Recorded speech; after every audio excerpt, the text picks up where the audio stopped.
कर्कट राशि आज कर्कट राशि लोक मान चाकरी व्यवसाय एवं राजनैतिक क्षेत्र में अग्रगति हेब। आज आपण कर्म क्षेत्र में बड़ मान साहाय्य पाइबे।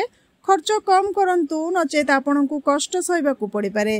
कला क्रीड़ा एवं साहित्य क्षेत्र में बाधा दूर होबार संभावना अछि।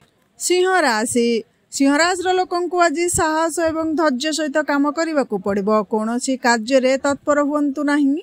कार्य क्षेत्र में प्रगतिर अनेक संभावना अछि। व्यवसाय रे उद्यान पतन हेबो। जेउ मानंकु आपण ऋण देउछंती से माने आज फेरस्त करि पारंती। आज संध्या समय रे आपनकु यात्रा करबाकू पड़ि पारे।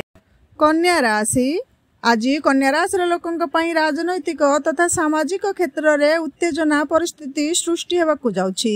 एही राशि छात्र माने एही समय रे निरंतर कठिन परिश्रम करबा आवश्यक अटे। संपत्ति संबंध रे परिवार रे किछि टेंशन सृष्टि होई पारे।